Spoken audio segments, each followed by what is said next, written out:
तू पापा है? हो तो तुम इस खेत की फसल हो, फिर तो बिल्कुल ठीक है। जब गोडाउन में ही गड़बड़ है तो शोरूम तो ऐसा ही निकलेगा ना। ठीक। नमस्कार दोस्तों, आपका स्वागत है मेरे YouTube channel Pakistani media all India latest. तो आप कह रहे हैं सारा पैसा यहाँ का था, आपके खून पसीने का था। इस देश की आज़ादी के लिए टीपू सुल्तान रजी अल्लाह तआला अन्हु का खून नहीं बहा है। बिल्कुल, इस देश की लड़ाई में हिंदू, मुस्लिम, सिख, ईसाई, जैन सब ने बराबर खून बढ़ाया है भाई। सिखों ने अलग देश नहीं लिया, हिंदुस्तान के साथ रहे। जैनों ने अलग देश नहीं लिया, सिख जिन्होंने गर्दनें कटा दी। जिसने खून बहाया उसने अपना हिस्सा नहीं मांगा और ना ही उसकी खिलाफत किसी ने की। क्यों बना लिया पाकिस्तान?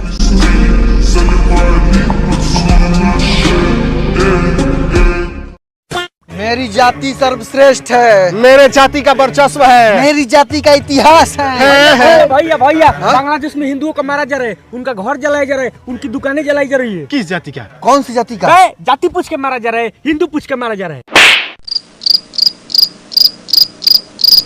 भाई जी, भाई राहुल गांधी तो झूठे हम लोगों को जाति में बांट रहे हैं। अगर वोट जाएंगे तो क्या होगा? भाई पीसफुल माइनॉरिटी दौड़ा दौड़ा के सलवार पहनाएगी और ऊपर से हलाला भी करेगी।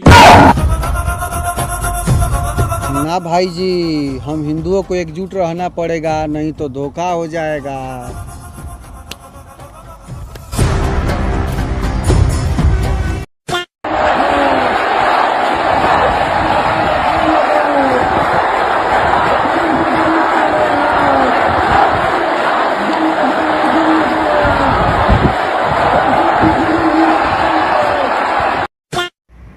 बांग्लादेश में जितने लोगों ने तख्ता पलट किया है ना, उससे ज्यादा लोग तो हमारे यहाँ बागेश्वर धाम में प्रवचन सुनने जाते हैं। इसलिए जो लोग ये उम्मीद कर रहे हैं ना कि जो बांग्लादेश में स्थिति है वो भारत में होगी, वो अपने जहन से इस बात को निकाल दें।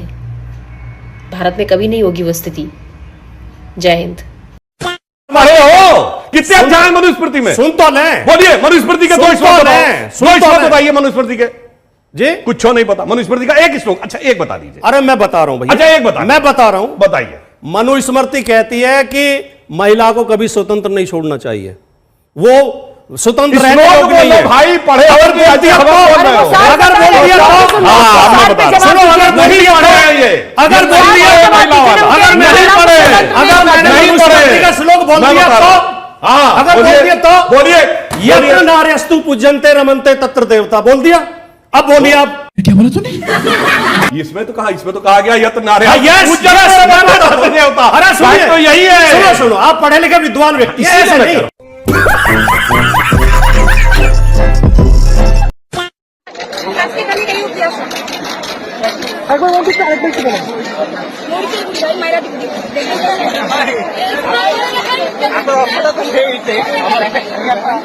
আচ্ছা এইখানে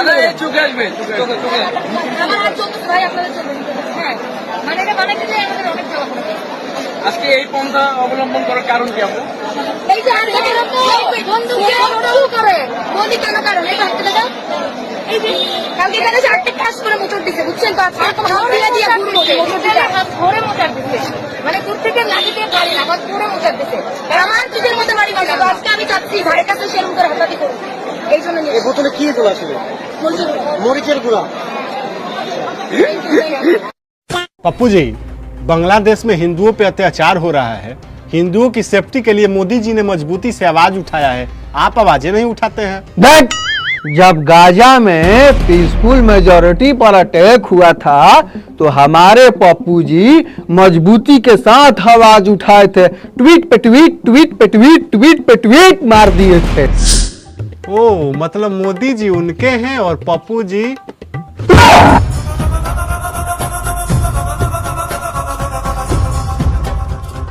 ना। ठीक ठीक ठीक।